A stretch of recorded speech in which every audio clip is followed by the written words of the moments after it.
Good morning student, BABC third year geography की कक्षा में आप सभी का हार्दिक स्वागत है। आज हम बात करेंगे किसकी? हरित क्रांति की। और भारत में कुछ महत्वपूर्ण कृषि क्रांतियाँ हुई, पहले हम उनकी बात करेंगे, उसके बाद हम बात करेंगे भारत में हरित क्रांति की। भारत की महत्वपूर्ण कृषि क्रांतियाँ कौन कौन सी थी? जैसे हमने हरित क्रांति की बात करी। हरित क्रांति पहले तो मैं उसके बारे में थोड़ा सा बताना चाहूँगी कि भारत में जो हरित क्रांति है खाद्यान्नों के उत्पादन में बढ़ोतरी के लिए जानी जाती है। उन्नत बीजों का प्रयोग करना, रासायनिक खाद का प्रयोग करना, कह सकते हैं कि परंपरागत जो कृषि है उसमें परिवर्तन करके नई कृषि पद्धति के अकॉर्डिंग फसलों का उत्पादन करना। तो ये है हरित क्रांति। हरित क्रांति का जो मुख्य उद्देश्य था वह था हमारे जो खाद्यान्न है उनमें खाद्यान्नों के उत्पादन में बढ़ोतरी करना।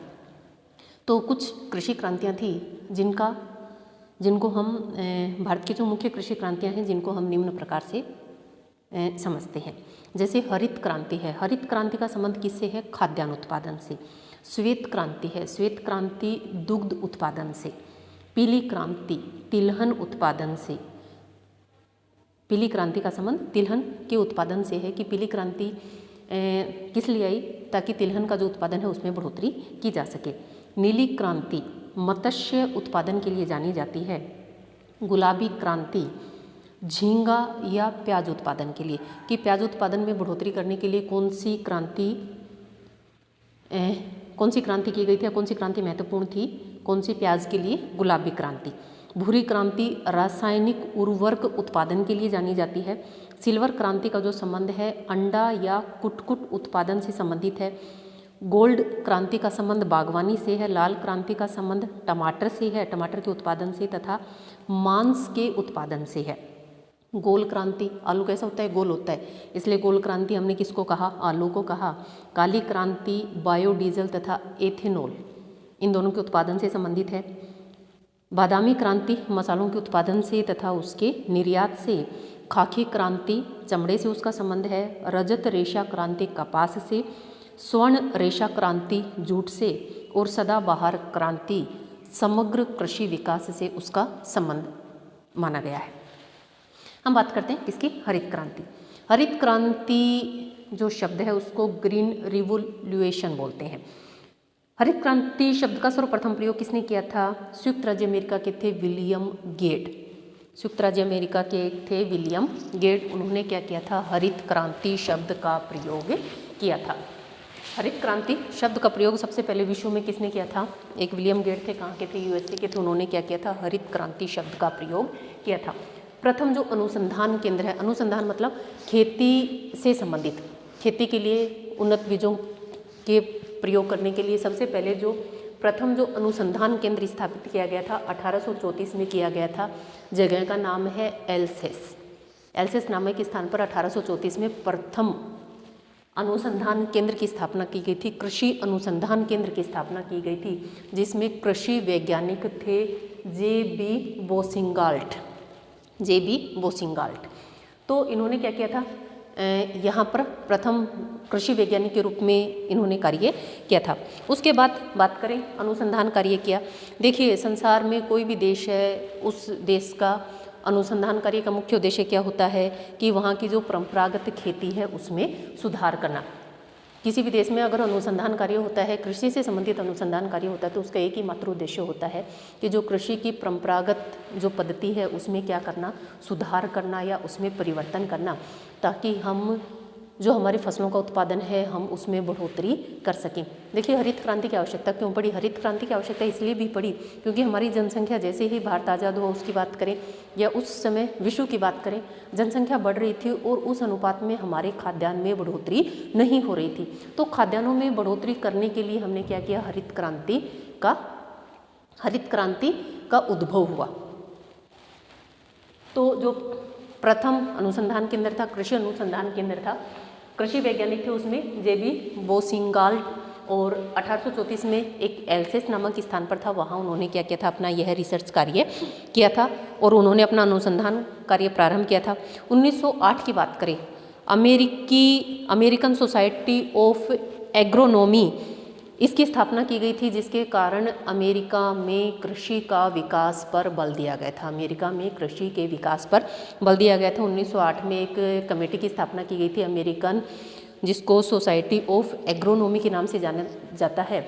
और उससे क्या हुआ, यूएसए या अमेरिका की जो कृषि पद्धति थी या कृषि का विकास था उसमें तेज़ी लाई गई, जिसके कारण वहाँ से खाद्यान्नों में क्या हुई, बढ़ोतरी हुई।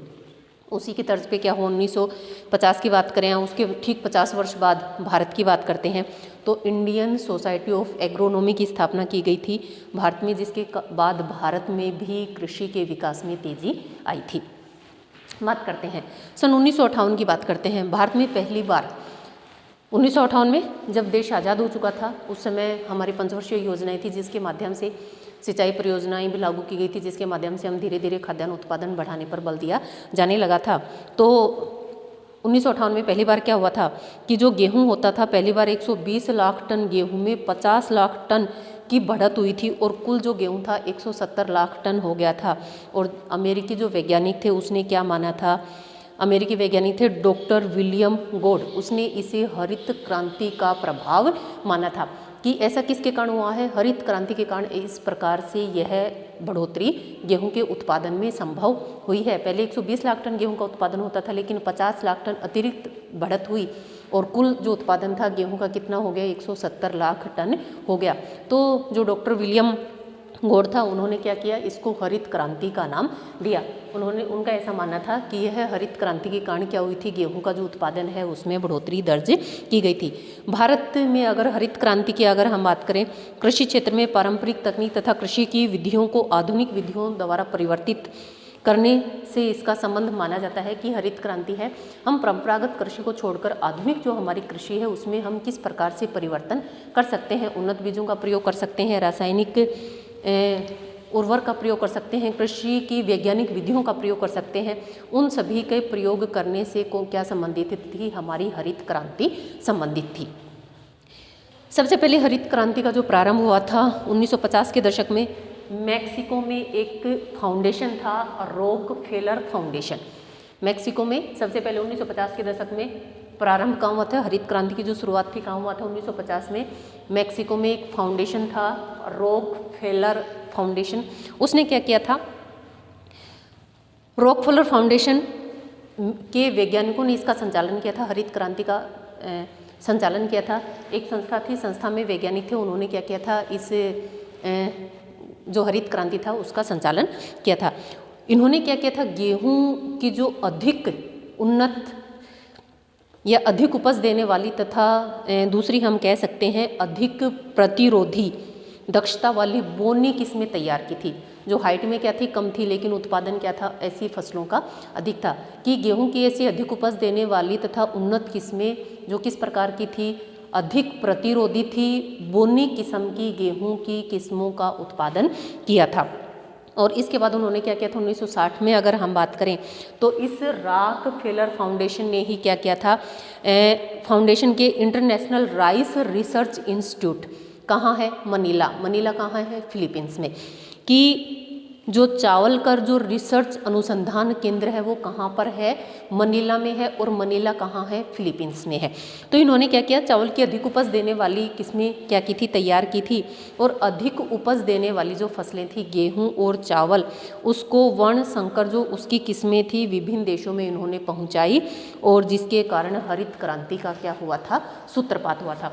जो रॉकफेलर फाउंडेशन है, इसका बहुत अधिक महत्वपूर्ण योगदान था हरित क्रांति के प्रभाव में, क्योंकि यहाँ वैज्ञानिकों ने वर्ण संकर जो किस्में थी उनको, गेहूं की और चावल की वो किस्में तैयार की और उसके बाद उसको विश्व के विभिन्न भागों में पहुंचाया, ताकि अधिक उपज देने वाली जो किस्में हैं क्या किया जा सके, उनको उन्नत किया जा सके, उनको विकसित किया जा सके और जो हमारे खाद्यान्न हैं उनमें बढ़ोतरी की जा सके। अब हम बात करेंगे किसकी, भारत में हरित क्रांति की। भारत में अगर हम हरित क्रांति की बात करें,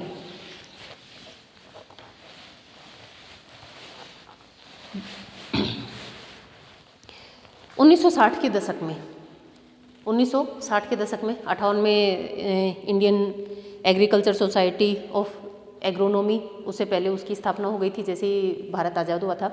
लेकिन 1960 के दशक की बात करें, क्या हुआ था, मैक्सिको से गेहूं लाया गया था और भारतीय जो वैज्ञानिक थे उन्होंने क्या किया, उसकी वर्ण संकर प्रजातियां विकसित की। या हम कह सकते हैं कि भारत के जो कृषि वैज्ञानिक थे उन्होंने ब्रीडिंग की, संकरण करवाया और उसके माध्यम से गेहूं की नई फसलें तैयार की, अधिक उपज देने वाली विकसित प्रजातियां तैयार की, जिसमें प्रति हेक्टेयर जो क्षमता थी उसमें बढ़ोतरी हुई 60 से 65 क्विंटल, 60 से 65 क्विंटल प्रति हेक्टेयर जो क्षमता मानी जाती है उसमें क्या हुई, बढ़ोतरी हुई। कि सबसे पहले कहाँ से, मैक्सिको से गेहूं की उन्नत किस्में लाई गई और भारतीय जो कृषि वैज्ञानिक थे उन्होंने क्या किया, उसको ब्रीडिंग किया, संकरण किया उस गेहूं की किस्म के साथ और एक अधिक विकसित, अधिक उन्नत गेहूं की प्रजातियां विकसित की, जिसमें प्रति हेक्टेयर जो उत्पादन क्षमता थी 60 से 65 क्विंटल क्या थी, उसमें 60 से 65 क्विंटल अधिक थी।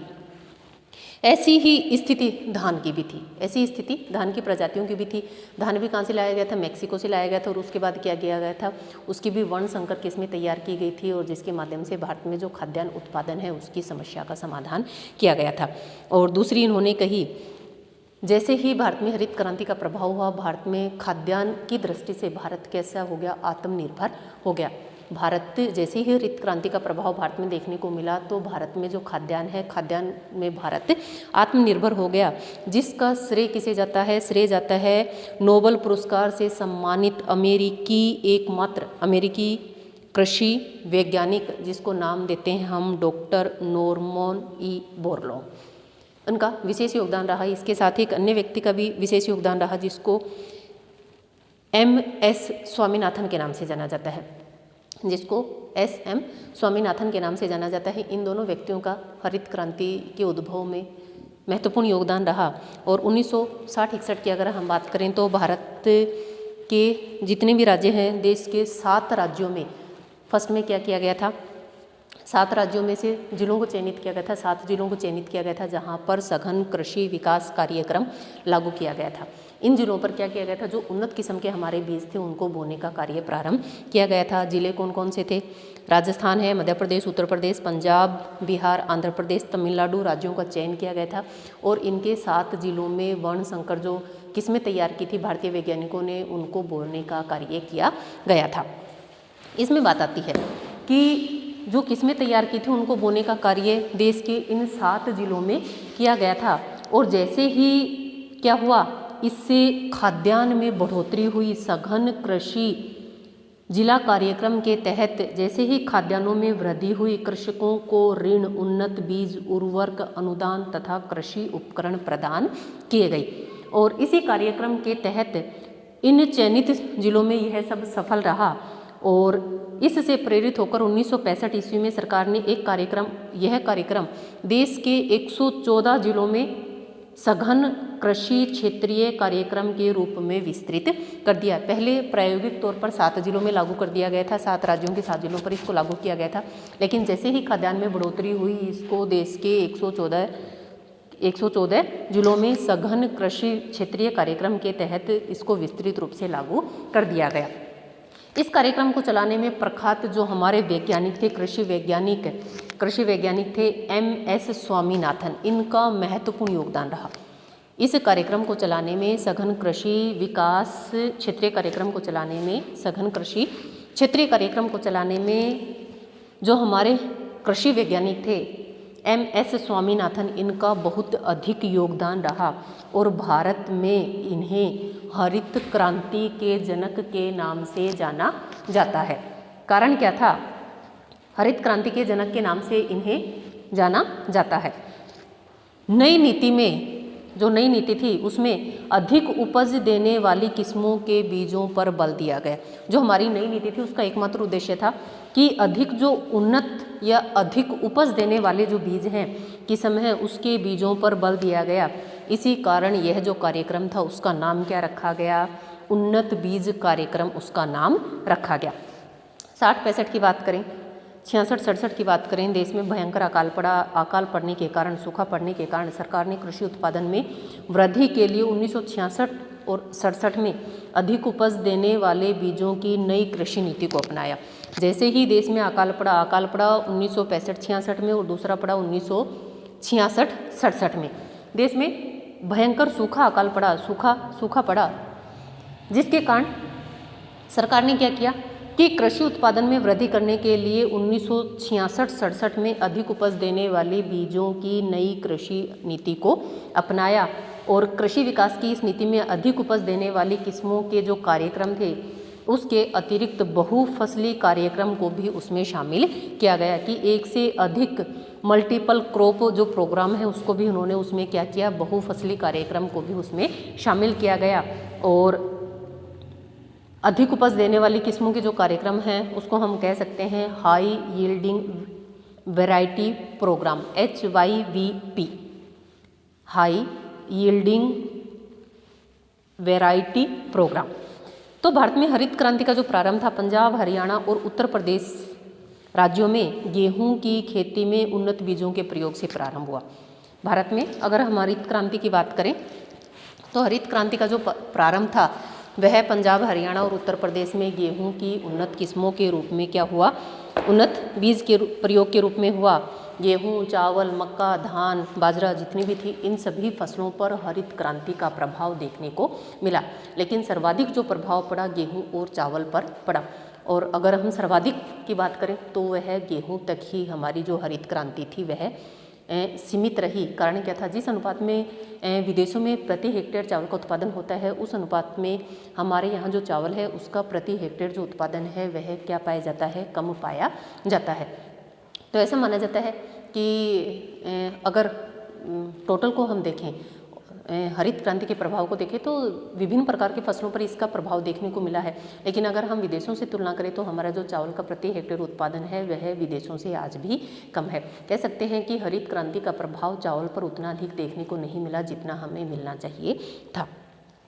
नेक्स्ट बात आती है कि गेहूं की तुलना में चावल पर हरित क्रांति का प्रभाव कम देखने को मिला।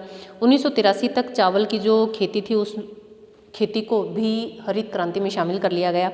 बिहार, तमिलनाडु तथा आंध्र प्रदेश राज्यों में भी क्या किया गया, इस क्रांति का विस्तार किया गया। पहले आपने देखा होगा कि 7 जो जिले थे उसके बाद 114 जो चयनित जिले थे उन पर क्या किया गया था, इस सघन कृषि क्षेत्रीय विकास कार्यक्रम का विस्तार किया गया था। लेकिन जैसे जैसे ही क्या हुआ, उपज में बढ़ोतरी हुई तो आंध्र प्रदेश और बिहार तथा तमिलनाडु राज्य में भी इसका विस्तार कर दिया गया था। या उन क्षेत्रों में भी हरित क्रांति के तहत जो उन्नत बीज थे उनके माध्यम से कृषि का उत्पादन किया जाने लगा था।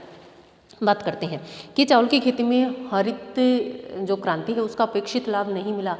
कारण क्या था कि इसकी उपज विश्व के अनेक देशों में भारत से अधिक है और जो मोटे अनाज हैं, तिलहन है, दलहन है, दाल हैं, उनमें भी अपेक्षित वृद्धि नहीं हुई, क्योंकि उनकी उपज में भी कुछ जो वृद्धि अवश्य हुई है, लेकिन जिस अनुपात में उनमें वृद्धि होनी चाहिए थी उस अनुपात में हरित क्रांति का जो प्रभाव था उन मोटे अनाजों वाली फसलों पर देखने को नहीं मिला। बात आती है कि सर्वाधिक जो प्रभाव था यह किस फसल पर हरित क्रांति का कितना प्रभाव देखने को मिला। सबसे पहले हम बात करते हैं किसकी, गेहूं की। 216% गेहूं पर उसका प्रभाव देखने को मिला। यह हम कह सकते हैं 216% गेहूं के उत्पादन में बढ़ोतरी हुई। देखिए कैसे कि अगर हरित क्रांति में गेहूं की प्रति हेक्टेयर उत्पादन की अगर हम बात करें 64-65 की बात करें तो मात्र 916 किलोग्राम क्या होता था, गेहूं का उत्पादन होता था। लेकिन 1990-91 में बढ़कर ये कितना हो गया, 2281 किलोग्राम पर हेक्टेयर। लेकिन अगर हम बात करें 2002-03 की तो यह कितना बढ़ गया, 2618 किलोग्राम प्रति हेक्टेयर हो गया। अब कहाँ 916 और कहाँ 2618 किलोग्राम। तो इन्होंने कहा है जो गेहूं में बढ़ोतरी वो कितनी हुई, 216% की अप्रत्याशित वृद्धि गेहूं में वृद्धि दर्ज की गई। दूसरा अगर हम बात करें चावल है, चावल 109%,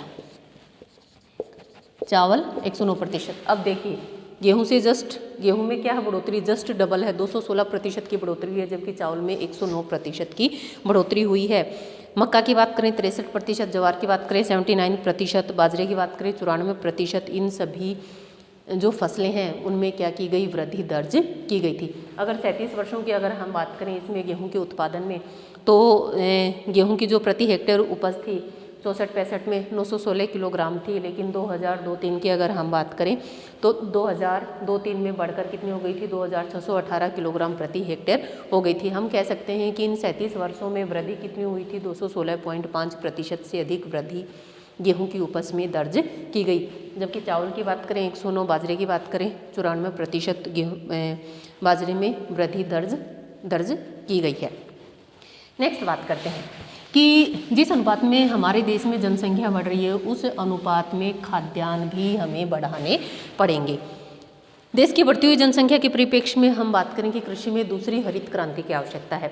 हमारे पूर्व राष्ट्रपति APJ अब्दुल कलाम जी, उन्होंने इसके तत्वाधान में एक सम्मेलन का आयोजन किया था और कलाम ने एक बात बताई थी कि और उस चीज़ को उन्होंने महत्वपूर्ण बताया था कि कृषि से लेकर विपणन मार्केटिंग तक, कि जहाँ से कृषि का उत्पादन होता है कृषि लेकर मार्केटिंग तक कृषि के सभी पहलुओं का उन्होंने क्या किया था, उसमें समावेश किया था कि भारत की जिस अनुपात में जनसंख्या बढ़ रही है भारत को दूसरी हरित क्रांति की आवश्यकता है। ऐसा किसका मानना था, हमारे पूर्व राष्ट्रपति APJ अब्दुल कलाम का ऐसा मानना था। उन्होंने कृषि से लेकर मार्केटिंग तक या विपणन तक की सभी जो समस्याएं हैं या विपणन तक के जितने भी मुद्दे हैं उन सभी को कृषि के पहलुओं के अंतर्गत उसमें शामिल करने की बात कही थी। भारतीय कृषि के समक्ष नई चुनौतियों के परिप्रेक्ष्य में देश में दूसरी हरित क्रांति के लिए एक सम्मेलन नई दिल्ली में 2006 में स्थापित किया गया था, जिसमें कृषि मंत्रालय, भारतीय कृषि अनुसंधान परिषद, इन सभी को इसमें शामिल किया गया था और उसके तत्वाधान में एक सम्मेलन था जिसका मुख्य विषय क्या था, नॉलेज एग्रीकल्चर, कि आपको कृषि की कितनी नॉलेज है उसका एक टॉपिक दिया गया था, मुख्य विषय था, उसका थीम था नॉलेज एग्रीकल्चर। अब हम बात करेंगे कि जो हमारी हरित क्रांति है उस हरित क्रांति की मुख्य उपलब्धियां कौन कौन सी हैं। भारत में जो हरित क्रांति का विकास हुआ उस हरित क्रांति की मुख्य उपलब्धियां कौन कौन सी हैं, इसकी हम बात करेंगे नेक्स्ट क्लास में। और आज का क्वेश्चन सुनिए, हरित क्रांति शब्द का सर्वप्रथम प्रयोग किसने किया था, फर्स्ट क्वेश्चन। सेकंड क्वेश्चन आप मुझे बताएंगे, भारत में हरित क्रांति में सर्वाधिक योगदान किस कृषि वैज्ञानिक का रहा, ठीक। और तीसरे बताएंगे कि हरित क्रांति का सर्वाधिक प्रभाव कौन सी फसल के उत्पादन पर पड़ा। नेक्स्ट है, भारत में गेहूं की जो उन्नत अधिक उपज देने वाली जो गेहूं थी वह कौन से देश से भारत में लाई गई थी। और एक लास्ट क्वेश्चन और, कि सर्वप्रथम हरित क्रांति का जो संचालन था वो कौन से देश में प्रारंभ किया गया था और जो फाउंडेशन था उस फाउंडेशन के वैज्ञानिकों ने उसका संचालन किया था। फाउंडेशन का नाम आप मुझे बताएंगे और देश का नाम बताएंगे। आज के लिए इतना ही, मिलते हैं नेक्स्ट क्लास में एक न्यू टॉपिक के साथ। धन्यवाद।